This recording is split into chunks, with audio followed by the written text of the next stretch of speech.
Assalamualaikum warahmatullahi wabarakatuh. Selamat sore sahabat beranda dimanapun Anda berada. Jumpa lagi bersama dengan saya Mary yang akan nemenin kamu dalam program spesial di sore hari ini, ada dialog interaktif Jaksa Menyapa. Di mana kita akan membahas satu topik menarik sore ini terkait dengan kenal lebih dekat dengan jaksa pengacara acara. Ya, mohon maaf, jaksa pengacara negara ya. Nah, oleh karena itu di studio sudah bersama dengan kita dari Kejaksaan Negeri Nunukan. Jadi ada baiknya kita sapa dulu. Selamat sore, yang pertama dari Muhammad Fariza Parape, SH selaku Kasubsi 1 Bidang Intelijen. Selamat sore, Mas. Selamat sore, Mbak. Ketemu Ya. lagi kita. Iya, ketemu lagi. Apa kabarnya ini? Alhamdulillah baik, Mbak. Sehat. Alhamdulillah. Dan satu lagi narasumber cantik kita ya, dari Kejaksaan Negeri Nunukan juga ada Mbak Miranda Damara SH selaku Kasubsi Pertimbangan Hukum Bidang Perdata dan Tata Usaha Negara. Selamat sore Mbak Miranda. Ya, apa kabarnya juga? Oke, sore Mbak. Alhamdulillah baik. Gimana Mbak kabarnya? Ya, Alhamdulillah baik juga. Akhirnya ketemu lagi ya? Iya, kita ketemu lagi setelah tahun 2024 kemarin ya. Iya, beda topik tapi sekarang. Ya, beda topik ya. Ini kita bahasnya tentang jaksa pengacara negara ya. Jadi pastinya sahabat beranda penasaran banget nih. Kira-kira nantinya seperti apa kita akan mengenal jaksa pengacara negara ini.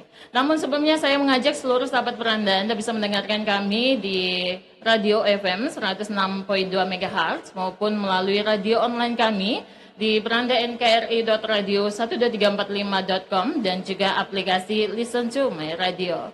Untuk Anda yang ingin berdiskusi nanti, mungkin memberikan pernyataan mungkin ya ke narasumber kita, pertanyaan, kamu bisa melalui layanan telepon, SMS maupun di pesan WhatsApp di satu nomor yang sama 081349143433. Oke baik, langsung kita masuk ke dalam topik kita di sore hari ini. Mungkin saya maupun juga sahabat beranda di masyarakat Nunukan yang lagi dengar kita di sore ini penasaran ya, seperti apa sih itu jaksa pengacara negara? Ya mungkin bisa jelaskan dari Siapa dulu Reza nih? atau Mbak Miranda. Saya udah nih. Ini ahli Silakan. perdata ini, Mbak Miranda. Dari Mbak Miranda aja. Oke, baik. Terima kasih atas pertanyaannya dan terima kasih kami sudah diundang di sore hari ini. Mungkin itu terminasi baru ya yang didengar oleh Iya. masyarakat terkait jaksa pengacara negara. Karena biasanya nih di kalangan masyarakat umum terkenalnya jaksa penuntut umum. Benar ya, Mbak? Iya, betul. Oke, jadi biar apple to apple saya bandingin dua terminasi itu aja ya antara JPU dengan JPN. Kalau untuk jaksa penuntut umum itu adalah kami jaksa yang ditugaskan untuk melakukan penuntutan pada kasus-kasus pidana, baik itu pidana umum maupun pidana khusus. Biasanya masyarakat akan bertemu dengan kami jaksa selaku JPU itu di ruang persidangan, seperti itu. Nah, tapi untuk jaksa pengacara negara ini adalah kami jaksa yang ditugaskan untuk memberikan bantuan hukum, penegakan hukum maupun pelayanan hukum bagi plat merah, bagi instansi pemerintah maupun BUMN, BUMD dan juga masyarakat. Nah, perbedaan yang sangat signifikan yang bisa masyarakat ketahui lah ketika bertemu dengan kami, apakah kami saat itu sedang jadi JPN atau JPU. Tadi selain tempatnya, kalau JPU pasti di persidangan, JPN juga mungkin Mbak di persidangan, tapi untuk perkara tertentu. Nah, dari atributnya, kalau kita melihat JPU itu kan sidang pakai toga ya, warna hitam, ada dasinya.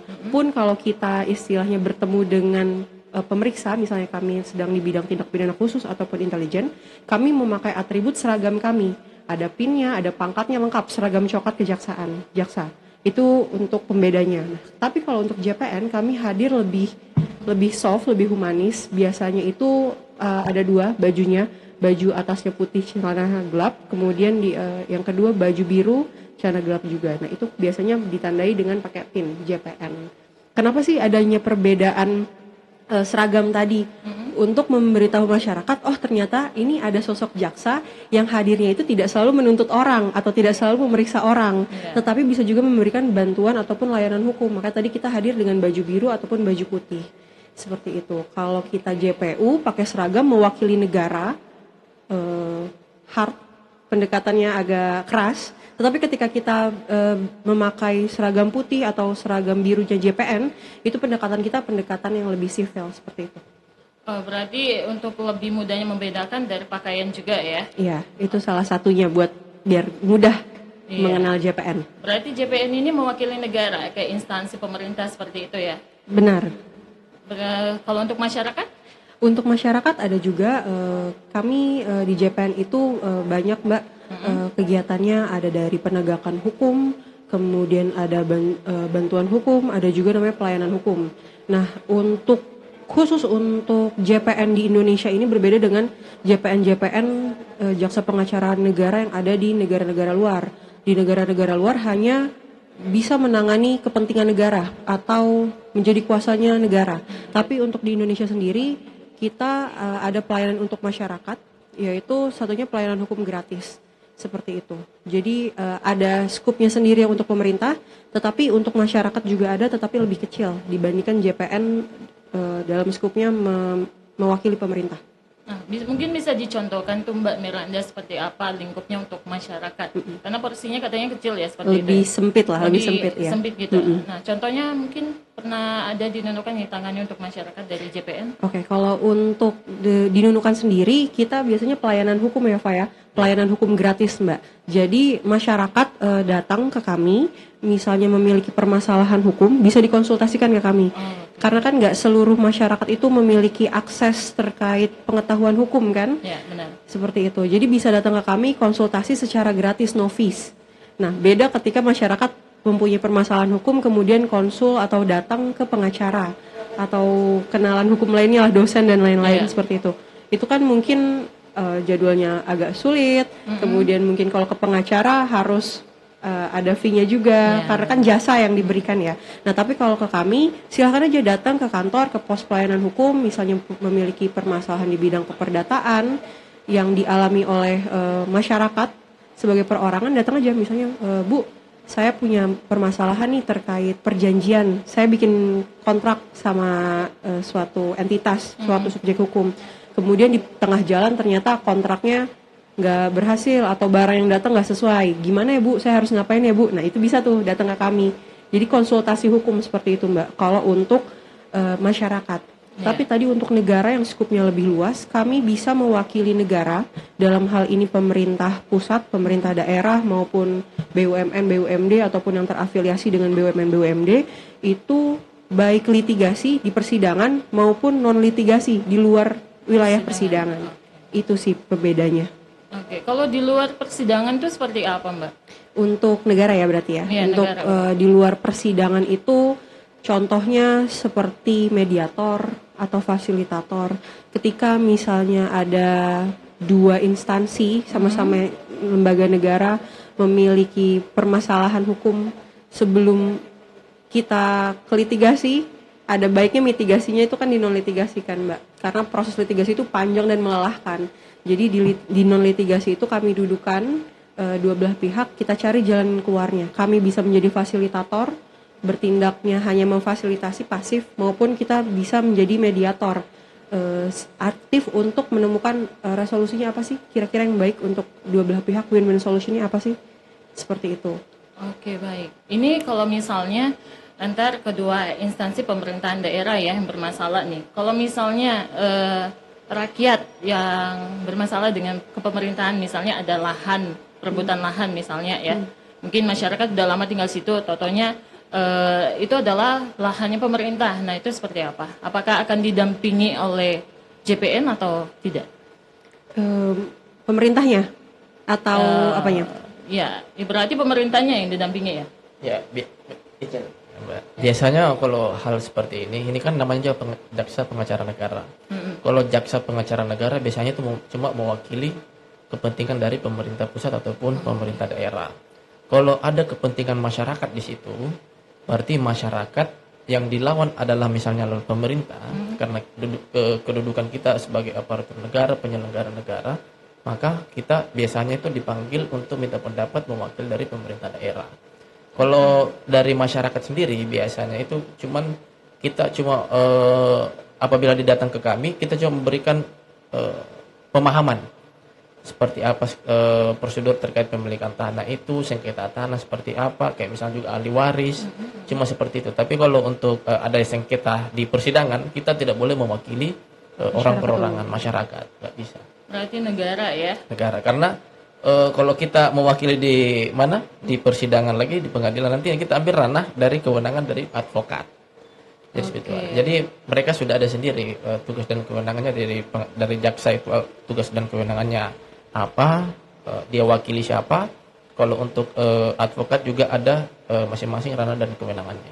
Oke, sejauh ini di Nunukan sudah ada nggak kasus yang ditangani langsung oleh JPN? Untuk saat ini belum ada ya, kita belum, Untuk saya ini belum non ada. litigasi belum ada Mbak. Dari tahun lalu pun juga di wilayah Nunukan cenderung aman ya, dari kasus litigasi yang bersengketa sampai ke peradilan itu belum ada. Belum ada ya. Paling legal opinion ya dikeluarkan, jadi pendapat hukum. Iya. Jika ada suatu masalah-masalah terkait dengan perdata kan, baru kita bisa melakukan, memberikan suatu pendapat. Itu pendapat itu kita kasih keluarkan, dia itu diminta ataupun tanpa permintaan, tetap kita membuat nota pendapat. Oke, berarti kalau sebagai masyarakat hanya bisa konsultasi aja ya? Konsultasi. Selain konsultasi tadi pelayanan hukum gratis Mbak, kita juga bisa mewakili masyarakat sebenarnya, tapi mewakilinya itu bukan orang perorangannya ya. Jadi terkait hak-haknya dia sebagai warga negara. Contohnya seperti apa sih? Misalnya gini, ada kasus pidana. Kita berangkat dari kasus pidana, misalnya perlindungan anak ya. Perlindungan anak, mohon maaf, misalnya kasus pencabulan atau persetubuhan yang dilakukan oleh orang tua kandung si anak. Ternyata dari hasil persidangan itu terbukti pelakunya misalnya salah satu dari pihak orang tuanya anak. Nah, kami sebagai wakil negara di sini Mbak bisa hadir untuk apa? Untuk melakukan pencabutan atau pembatalan perwalian atau hak asuh anak tersebut dari orang tua tersebut. Jadi pembatalan warisnya, mohon maaf, pembatalan terkait hak-hak anak ini yang perwaliannya, kemudian kita bisa juga mengangkat wali baru, itu bisa. Kayak gitu. Masuknya di situ terkait menjamin hak-hak keperdataannya warga negara. Itu. Oke, baik. Kemudian kalau misalnya di JPN tuh ada nggak sanksinya ya dari sebuah kasus misalnya? Ada nggak? Sanksi. Paling tidak kalau kalau ada pihak yang bersengketa, ya kan, misalnya kalau antara di plat merah, paling kalau kita temukan sebatas administrasi. Atau kalau enggak, ya pembayaran denda. Jadi cuma sanksinya itu kalau masuk ranah pidana jarang, Mbak. Bukan jarang, nggak pernah. Kalau di Datun ini, karena kalau masuk ranah pidana itu biasanya ditangani oleh jadi tindak pidana khusus. Jadi kalau di kejaksaan itu kan ada beberapa bidang. Ada bidang pidana khusus, ada bidang pidana umum, bidang perdata dan tata usaha negara, bidang intelijen. Jadi mereka semua punya kamar-kamarnya. Tupoksinya juga masing-masing berbeda. Kalau di perdata biasanya kalau sengketa antara orang dengan perorangan, kan ini kan hukum privat. Biasanya cuma sanksinya sanksi administratif atau pidana denda, itu sanksi denda itu aja lah. Itu aja ya. Oke, baik. Kalau misalnya ini instansi yang ingin menggunakan jasa JPN, seperti apa mekanismenya? Bermohon, Ya, permohonan ke kami, kemudian terkait apa layanannya yang ingin dimintakan ke kami. Misalnya tadi disinggung oleh Mas Fahreza, pendapat hukum atau legal opinion, atau mungkin bisa audit hukum atau legal audit, kemudian bisa juga pendampingan hukum atau legal assistant, tergantung layanan apa yang dibutuhkan oleh lembaga negara ini.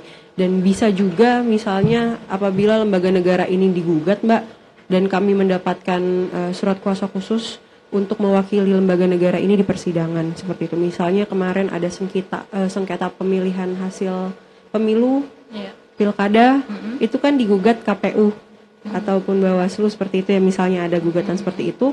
Nah, biasanya itu yang mewakili dari kami juga, rekan-rekan jaksa pengacara negara, tapi tadi harus ada surat kuasa khususnya. Iya. Gitu. Apakah semua permohonan yang masuk itu bisa langsung diambil alih oleh JPN, atau mungkin ada SOP nih menyikapi permohonan itu, misalnya takutnya ada kepentingan pribadi misalnya. Nah, seperti apa tuh, Bang? Makanya nanti apabila ada lembaga yang mengajukan permohonan layanan ke kami, otomatis pertamanya ditelaah dulu Mbak, kami telah apakah ini bisa kami wakili kedudukan pemohon ini, apakah dia Oke. subjek hukum yang bisa kami wakili, pertama itu.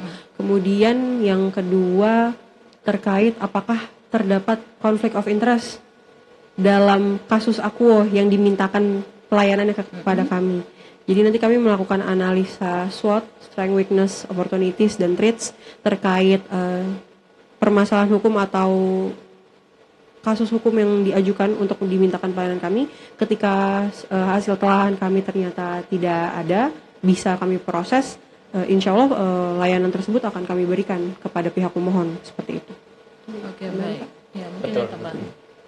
Jadi seperti itu memang Pak. Jadi kalau memang ada yang memohon ke kami, ya, seperti dikatakan oleh Mbak Miranda, jadi dianalisa juga dulu Pak. Kayak semacam di profiling lah dia. Apakah sudah memenuhi ketentuan syarat untuk kita wakili sebagai jaksa pengacara negara sesuai dengan tupoksi kita atau tidak. Jangan sampai ini yang kita wakili perkaranya ranah pidana, ya gitu kan. Kalau ranah pidana kan nggak bisa Mbak. Nggak bisa, Nggak ya? bisa. Apalagi kalau cuma orang perorangan gitu kan.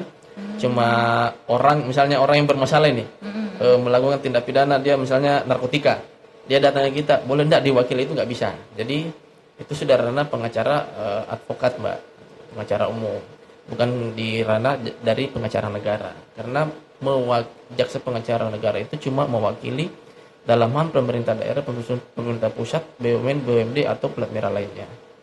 Seperti itu. Oke, baik. Nah, saya kembali ke terkait dengan konsultasi ya untuk masyarakat nih. Nah, ini kan tadi Mbak Miranda bilang masyarakat bisa langsung datang ke Kejaksaan Negeri Nunukan. Di mana misalnya masyarakat yang mau konsultasi tapi di luar dari Kota Nunukan dan mereka keterbatasan biaya misalnya. Apakah ada layanan secara online seperti itu? Oke, pertanyaannya sangat bagus. Karena kan wilayah, kita bicara wilayah Kabupaten Nunukan Iya. dulu ya Mbak. Ini kan kita pulau-pulau semua nih. Iya, betul. Ada sampai wilayah 4 ya, benar kalau Iya, saya wilayah nggak 4, salah. iya. Saya juga belum pernah ke wilayah 4 makanya saya cross check dulu. Nah, karena keterbatasan jarak dan transportasi yang ada di Kabupaten Nunukan ini sendiri, dari Kejaksaan Agung sudah memfasilitasi untuk jaksa pengacara negara agar masyarakat ini bisa dengan mudah mendapatkan pelayanan hukum gratis itu. Dengan apa? Ada namanya kami aplikasi Halo JPN. Halo JPN. Halo JPN itu bisa diakses oleh masyarakat umum, siapapun, dimanapun, asal punya gadget. Kayak gitu, asal punya gadget dan tersambung ke layanan internet. Nah, di Halo JPN ini, masyarakat bisa berkonsultasi secara online dengan mengirimkan pertanyaan apa sih yang mereka wondering atau yang mereka ingin tanyakan terkait permasalahan hukum ataupun kasus hukum yang sedang mereka hadapi. Konsultasi itu bisa berbasis daring tadi dengan Halo JPN, seperti itu. Oke, itu ada persyaratan khusus nggak untuk aplikasi itu? Untuk daftar kali ya? Iya, ya, Nah, mungkin. seperti biasa mungkin harus download dulu di Play Store atau App Store, kemudian daftar akunnya. Daftar akunnya itu memerlukan email dan juga KTP si pemohon. Jadi kita bisa tahu ini bukan robot yang mengajukan pertanyaan ke kami, karena dari pertanyaan itu untuk memastikan kualitas jawaban yang kita berikan itu sesuai dengan standar prosedur JPN, Mbak.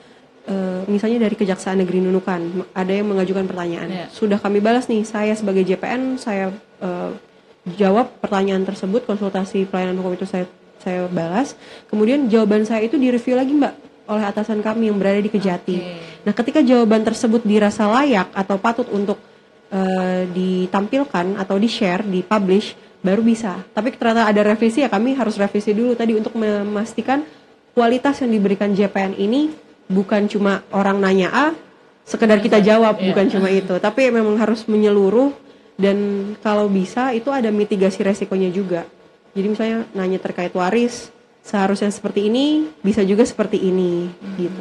Oh, jadi setidaknya jawabannya itu harus bisa menjawab pertanyaan masyarakat itu ya? Iya, harus ada solusinya lah. Secara dasar hukumnya ada, kemudian solusinya ada, dan mitigasi resikonya atau langkah-langkah yang bisa dilakukan oleh pemohon apabila ada sengketa seperti itu, apa-apa. Seperti itu. Oke, baik sahabat Puranda dimanapun Anda berada, menarik ya pembahasan kita di sore hari ini. Bahkan tadi ada juga layanan online JPN ternyata ya. Halo JPN. Halo JPN. Oke, baik sahabat Puranda, kita break dulu. Jadi tetap stay tune di ruang dengar kamu. Setelah ini yang mau berdiskusi boleh silakan di 081349143433.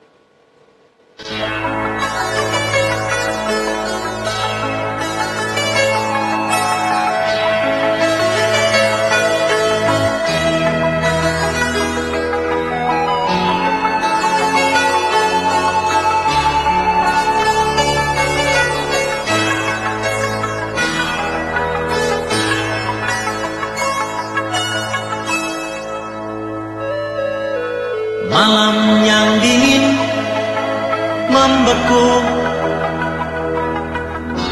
ku ayunkan langkah kakiku menyusuri hamparan langit biru, mencari ketenangan kalbuku. Kini tiada lagi rindu padamu seperti yang dulu-dulu itu. Biarkan ku cari jalanku, walaupun ku hancur karenamu. Ku coba melupakan segalanya, namun bayanganmu tak pernah sirna, selalu saja datang untuk menggoda, mengusik jiwa yang sudah terlena. Kini tiada lagi rindu di hati, semuanya telah hilang musnah bersama datangnya mentari pagi, mengganti malam-malam yang kelam.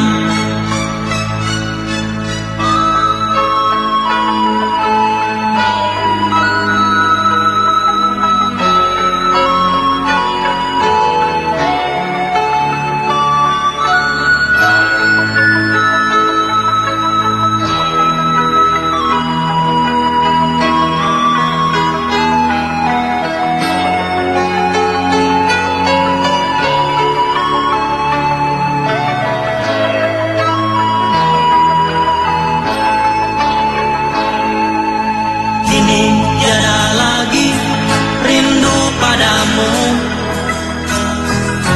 seperti yang dulu-dulu itu. Biarkan ku cari jalanku,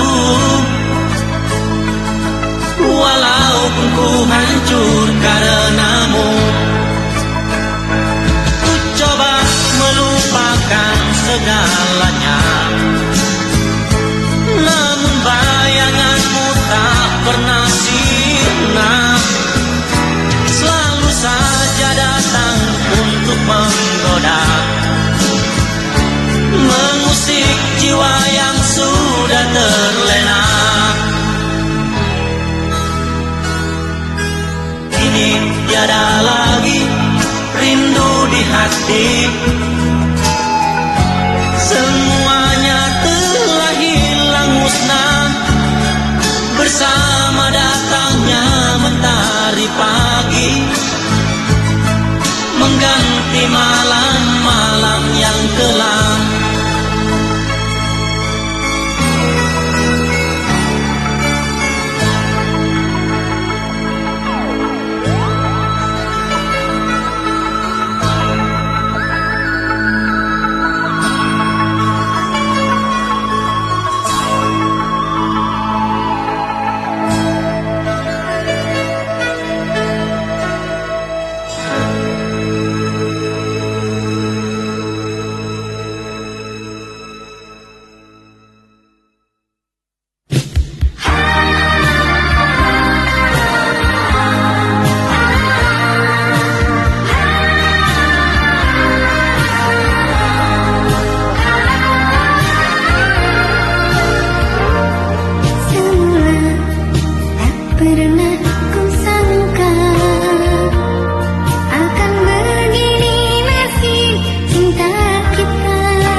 106,2 Radio Beranda NKRI. Balik lagi bersama dengan Mary dan juga kedua narasumber kita dari Kejaksaan Negeri Nunukan dalam program Jaksa Menyapa yang membahas terkait dengan kenal lebih dekat dengan Jaksa Pengacara Negara atau JPN ya. Jadi tadi udah banyak banget kita membahas dengan Mbak Miranda, dengan Mas Reza. Semoga udah membuka pikirannya terkait dengan JPN ya. Ini pastinya informasi yang cukup baru banget nih buat kita di Kota Nunukan. Oke, buat kamu yang ingin berpartisipasi silakan saya buka ruang di 0813 49143433. Namun sebelum kita ke pertanyaan di sore hari ini, kita lanjut dulu ya secara singkat-singkatnya untuk pembahasan JPN kita. Nah, tadi di awal pemaparan dari Mbak Miranda, saya mendengar yang namanya litigasi dan non litigasi. Katanya untuk litigasi itu untuk kasus khusus ya? Untuk litigasi itu intinya proses beracara di ranah pengadilan. Nah, itu bagaimana kasus itu sehingga masuknya ke kategori litigasi? Segala suatu sengketa atau persoalan yang masuk ke dalam ranah peradilan, kita bersidang, itu disebutnya litigasi. Oke, baik. Itu aja perbedaannya. Kalau non litigasi berarti belum masuk ke ranah beracara, belum masuk ke persidangan. Oh, berarti kayak Gitu. mediasi begitu Yes, aja ya? mediasi, fasilitas, arbitrase, itu juga di non litigasi. Oke, baiklah. Kalau untuk Halo, kita kembali ke aplikasi nih. Halo JPN tadi, apakah sudah ada masyarakat Nunukan yang menggunakan aplikasi itu? Misalnya Sudah. konsultasi. Sudah konsultasi. Makanya untuk Nunukan sendiri kemarin aplikasinya sempat error, ada bug karena kami perpindahan ke Kejaksaan Tinggi. Sebelumnya kan Kabupaten Nunukan ini ikut ke Kejaksaan Tinggi Kalimantan Timur. Kemudian berpindah sekarang ada Kejaksaan Tinggi Kalimantan Utara. Proses penyesuaian datanya itu Mbak. Nah, sekarang sudah dapat diakses kembali, sudah dapat kami jawab juga. Kemarin itu ada banyak pertanyaan tapi trouble-nya itu ketika kami pengen menjawab karena tadi perpindahan Kejaksaan Tinggi. Tapi sekarang sudah bisa dan masyarakat juga cenderung aktif dalam mengajukan pertanyaan melalui Halo JPN. Berarti semua kasus bisa dikonsultasikan? Bisa, kasus hukum ya Mbak, jangan kasus cinta. Kalau kasus cinta nanti nggak bisa. Kasus cinta jangan ya. Tiba-tiba kejaksaan untuk tanganin kasus cinta, aduh. Tapi kalau kasus cinta ada akibat hukumnya, Ya, mungkin kriminalnya bisa. ya, banyak yang kayak gitu ya sekarang Bisa. ya. Kasus cintanya pasti soal perkawinan. Iya. Ya kan? Di- Karena kalau di jaksa pengacara itu bisa melakukan pembatalan perkawinan, Pak. Oh iya. Nah, itu prosedur pembatalan perkawinannya itu apabila syarat untuk melakukan perkawinan berdasarkan undang-undang perkawinan itu ada yang tidak terpenuhi di situ, atau berdasarkan juga dari mana, dari agamanya, ya kan? Kalau ada yang tidak terpenuhi di situ, kita sebagai jaksa pengacara negara mengajukan untuk mengusulkan untuk perkawinan tersebut dibatalkan. Misalnya nih persyaratan yang nggak sesuai apa tuh misalnya? Misalnya tadi yang melakukan perkawinan itu bukan dari walinya langsung, misalnya dari orang tuanya langsung, ya kan, Oke. dikawin secara paksa. Itu boleh? Jadi kawin lari itu bisa dibatalkan itu sebenarnya. Oh iya. Kawin Oh. lari. Ya, luar biasa banget nih. Jadi buat masyarakat Nunukan jangan lupa untuk download aplikasi Hello JPN ya. Yes. Di Play Store maupun App Store sudah tersedia. Gunakan layanannya dengan baik, jangan lupa daftar dulu. Kita ke satu pertanyaan ini di via pesan WhatsApp. Katanya, saya Bayu Priyambodo. Jadi di wilayah Kabupaten Nunukan nih ada beberapa perusahaan yang melanggar kepentingan hukum, merugikan masyarakat atau melanggar aturan negara. Bisa nggak sih JPN ini mendampingi untuk pembubaran PT tersebut? Bagaimana caranya ya Pak Jaksa gitu? Pak Jaksa ini. Iya Pak Jaksa. Pak Jaksa, Iya. Pak saya, ya. Iya.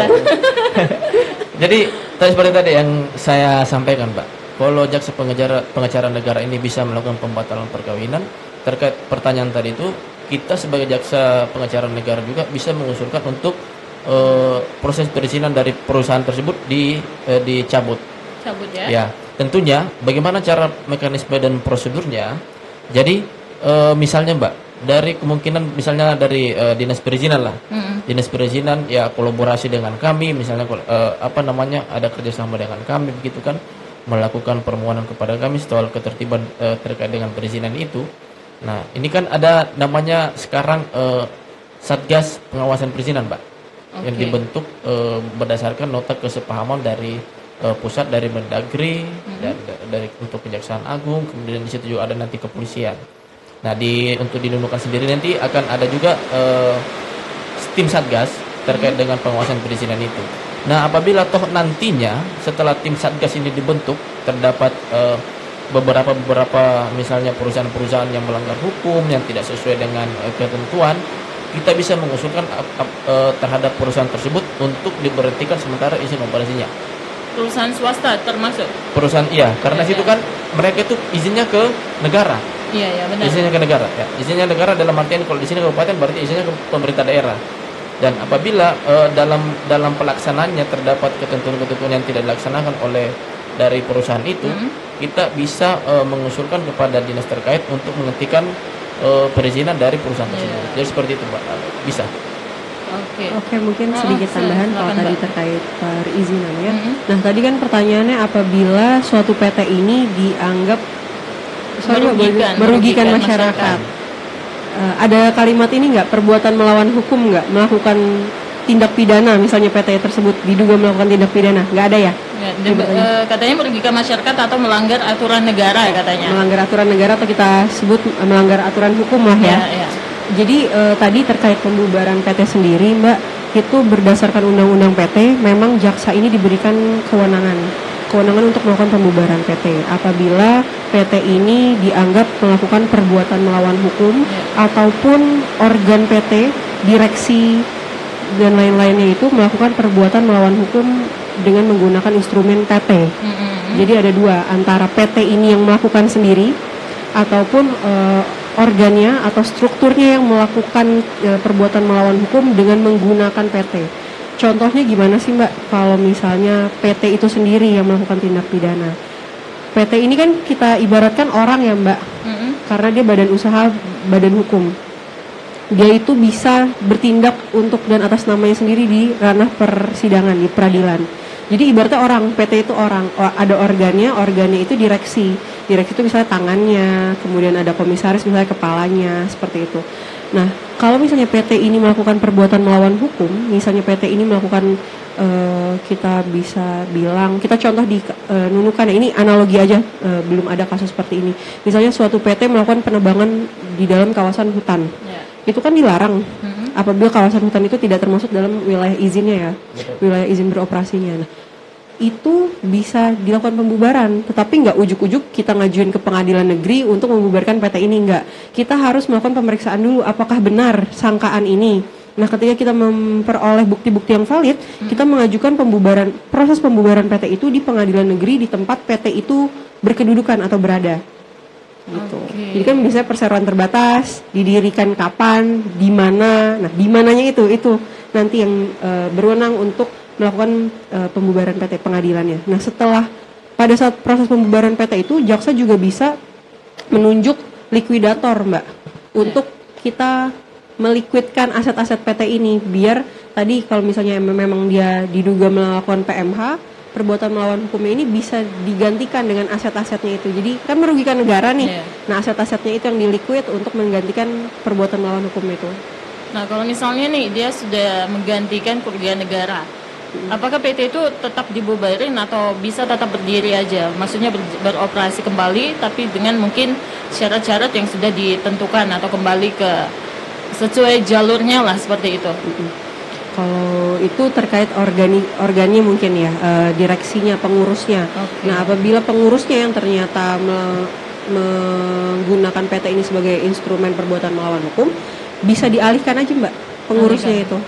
Tapi tadi kalau misalnya ini PT-nya yang diduga melakukan, ya mau nggak mau harus dibubarkan, asetnya diliquid. Kemudian nanti kalau mau membuat PT baru, membuat badan usaha baru, ya monggo. Seperti itu ya. Baiklah. Itu untuk pertanyaan dari Pak Bayu Priyambodo di sore hari ini ya. Terima kasih banyak buat pertanyaannya. Dan mungkin kita ke pembahasan ini terkait dengan intelijen. Nah, karena kan Mas Reza selaku Kasubsidi 1 ya, intelijen ya. Nah, itu seperti apa kolaborasi dengan Datum? Kolaborasinya ya. Baik. Kalau semacam kolaborasi kita sejauh ini kolaborasi kita itu untuk mendukung percepatan pertumbuhan ekonomi suatu daerah, Mbak. Jadi pembangunan suatu daerah itu misalnya Kalau dari bidang Datun ada namanya pendampingan hukum. Kalau di kita ada namanya pengamanan proyek strategis daerah. Seperti apa itu? Nah, kalau di pendampingan hukum instrumennya itu cuma berupa dokumen-dokumen terkait dengan pekerjaan-pekerjaan. Formil. Ya, formilnya pekerjaan-pekerjaan bangunan misalnya konstruksi apa ya segala macam. Kalau dari intelijen sendiri itu titik fokusnya adalah apakah dalam pekerjaan itu ada menitik beratkan kepada ancaman, gangguan, hambatan atau tantangan dalam pelaksanaan pekerjaan tersebut.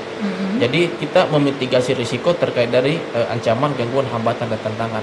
Nah, sejauh ini memang harusnya Datun sama intelijen itu jalan bareng, Mbak. Kolaborasi memang. Kolaborasi memang. Jadi di satu sisi kita itu sebagai tim pencegahan sebenarnya. Oke. Di sisi kita di sisi pencegahan. Nah, di sisi pendidikannya itu di Pitsus. Ya, jadi kita upaya-upaya yang kita lakukan itu upaya-upaya preventif, mitigasi resiko ya, pencegahan terus. Jadi di samping itu juga intelijen itu memberikan support kepada bidang-bidang lain seperti Datun. Supportnya itu berupa support data.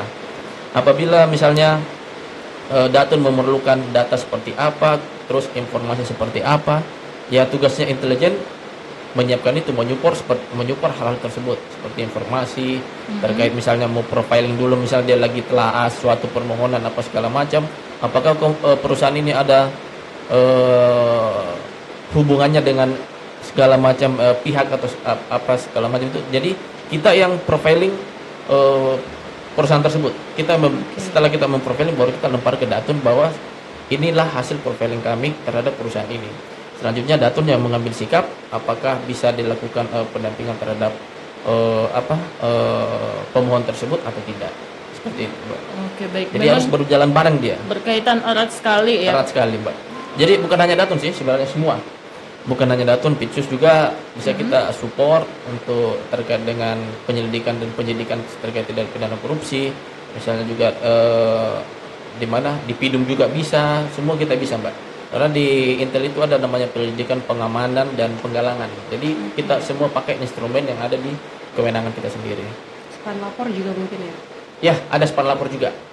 Jadi kalau di span lapor itu sama kayak Halo JPN sebenarnya, Mbak. Aplikasi juga. Aplikasi. Di Halo span lapor itu dia bisa buka webnya span lapor, ya kan. Langsung di situ misalnya ada pengaduan apa dari masyarakat ingin disampaikan terkait dengan perkara-perkara korupsi, ya kan, ada mereka temukan, mereka juga bisa melapor ke span lapor tersebut. Gampang diakses sampai dengan internet. Iya, yang memang mempermudah sekali mempermudah. Jadi kita mempermudah masyarakat, pelayanan kita terutama kepada masyarakat aja, Pak. Oke. Nah, ini kan tadi Kabupaten Nunukan nih sampai wilayah 4. Lalu seperti apa penyuluhan dari JPN itu sendiri untuk lebih dekat ke instansi pemerintah yang ada misalnya di wilayah 4, di pelosok-pelosok seperti itu? Mungkin kalau dari Jaksa Pengacara Negara, instrumen pemerintah paling dekat dengan masyarakatnya itu desa ya, Pak ya? Desa. Jadi salah satunya, Mbak, selain tadi kita bicara bantuan hukum, layanan hukum dan lain-lain, salah satu tugas kami juga terkait pendampingan dana desa untuk JPN sendiri. Jadi tadi yang seperti Mas Wafa bilang, memastikan segala formilnya yang dijalankan oleh aparatur desa terkait penggunaan dana desa itu benar lah atau sesuai dengan rel, sesuai dengan kaidah peraturan perundang-undangan yang berlaku, nggak keluar jalur. Itu paling upaya kita yang paling minim, yang paling dekat dengan masyarakat. Selain tadi pelayanan hukum gratis ya, Mbak, kalau kita bicaranya terkait pemerintahan, yaitu pada perangkat desa terkait penggunaan dana desa. Oke. Itu penyuluhannya langsung ke sana atau? Langsung ke desa-desa. Oh, langsung ya? Untuk kan saya baru nih, Mbak, jadi kasubsi pertimbangan hukum di Kejaksaan Negeri Nunukan. Berapa bulan ya, Kak? 2 bulan ya? 2. Kurang lebih 2. Nah, ini kami kemarin sudah ke Desa Binusan karena yang paling dekat dari sini Desa Binusan. Kemudian sebelumnya itu sempat kami undang juga kepala-kepala desa, ada forum bersama BPJS. Nah, di situ juga kami sekaligus sambil menyelam 2 pulau terlampaui, Mbak, sekaligus ngiklanin tentang JPN. Betul. Pokoknya kepala desa di Kabupaten Nunukan kalau ada permasalahan jangan sungkan-sungkan, mungkin kalau misalnya mengakses Halo JPN sulit karena sinyal, mungkin bisa telepon kasih datun atau mungkin bisa telepon saya. Kemudian nanti kita make appointment, bikin janji ketemuan di kantor atau seperti apa teknisnya. Kami yang turun ke sana memberikan penyuluhan bersama Intel juga bisa. Oke. Jadi karena ini di Nunukan wilayah geografisnya seperti ini, apalagi di daerah wilayah 4 kan bisa dijangkau. Jadi kita mengoptimalkan aja penggunaan dari aplikasi, Mbak. Kalau di tadi itu ada Halo JPN, kalau di kami itu ada Jaga Desa untuk memantau perkembangan pertumbuhan di desa itu kan, penggunaan anggarannya segala macam. Jadi kita memaksimalkan di situ. Jadi apabila kalau di desa itu ada suatu permasalahan, di aplikasi Jaga Desa itu dari perangkat desa itu bisa langsung memasukkan keluhan-keluhannya di situ, Mbak. Oke. Jadi bukan hanya di Halo JPN, ada juga aplikasi Jaga Desa, ada Span Lapor. Nah, seperti itu. Kalau masalah di Jaga Desa itu lebih karena itu adalah anggaran negara yang bersifatnya sangat besar ya kan, Pak. Jadi tentunya pengamanan strategisnya itu sangat diperlukan, makanya Intel yang turun tangan. Intel dalam hal ini sudah dari pusat, Intel sudah memberikan satu aplikasi yang namanya Jaga Desa. Nah, itu yang digunakan oleh aparatur perangkat desa di wilayah-wilayah luar sana. Seperti itu. Oke, baik. Jadi memang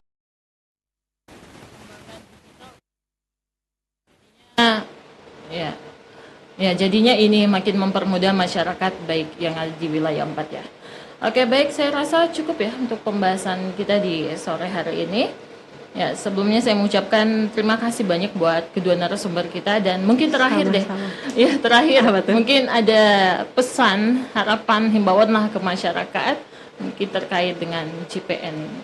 Oke, silakan dari Mbak Miranda dulu. Mungkin saya agak cerita kilas balik ketika saya di Tarakan sebagai calon jaksa. Oke. Saat itu 7:30 pagi saya OTW ke kantor, jalan kaki karena kebetulan rumah dinasnya di samping kantor, Mbak. Tiba-tiba ada ibu-ibu pagi-pagi jalan kaki dengan muka yang agak bukan kecapean, lusuh, rambutnya keringetan seperti itu. Ternyata dia terlilit pinjaman online. Kemudian bingung mau nanya ke siapa, karena tadi mau nanya ke pengacara, dia nggak punya akses, mungkin kondisi ekonominya tadi karena terlilit pinjaman online, jadi kondisi ekonominya mungkin lagi kurang baik.